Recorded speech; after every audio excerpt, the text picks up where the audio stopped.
slipped by that reef and hit the fort. It was natural protection. A few years later, they changed the fort to what we have at the plantation today.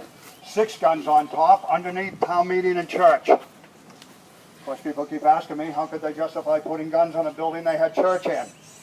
The Pilgrims folks did everything from a defensive position. They were here to conquer nobody, simply to defend themselves. The guns, the fence, all for protection.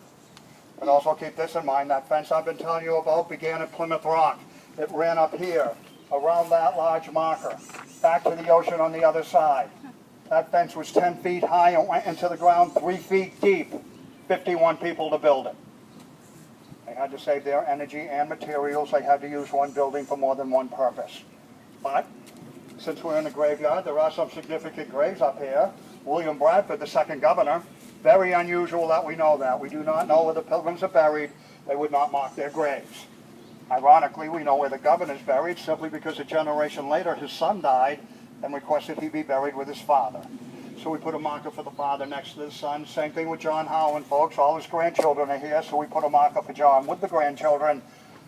But those are an assumption. We're not certain. There is one grave we are certain of. A gentleman by the name of Caleb Cook.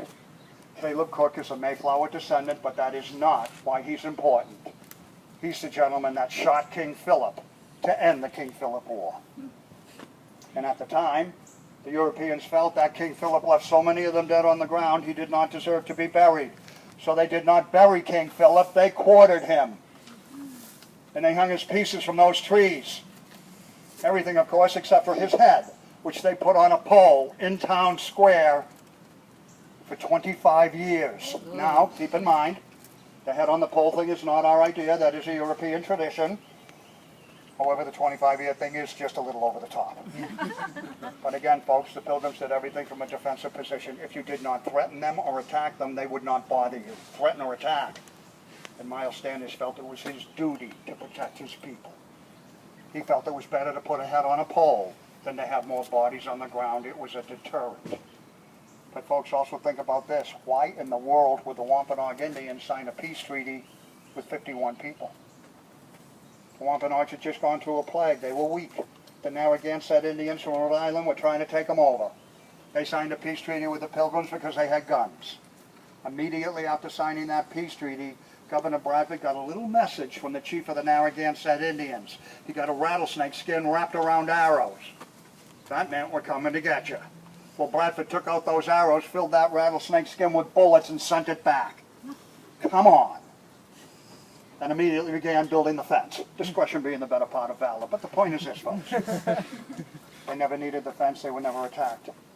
You see, 9 times out of 10, when you stand up to a tyrant or a bully, he will back down.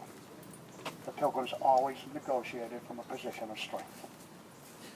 Now, folks, I do have to go over this self-rule thing again for just one moment. People think the Pilgrims came here for religious freedom. Technically, they had that back in Europe, but they came here for the freedoms that they did not have in Holland. The freedom to set your own moral standard, your own rule of law, to educate your children, and to run their own society. They left England to escape the tyranny of King James and come here and have self-rule where everybody's equal under the law.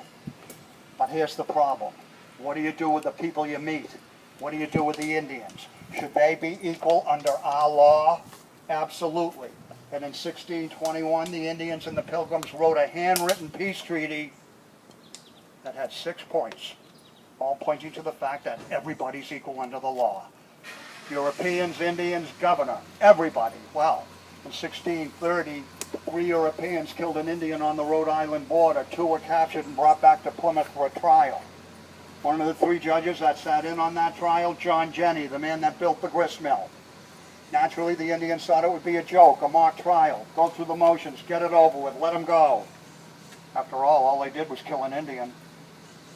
John Jenny found the 2 men guilty and had them hung. Everybody was equal under the law. Now the Indians could trust the Pilgrims. They were people of character and integrity who stood by their word. And folks, that ended up being the longest lasting peace treaty in our country's history. I believe because the Pilgrims stood by their word. Everybody was equal.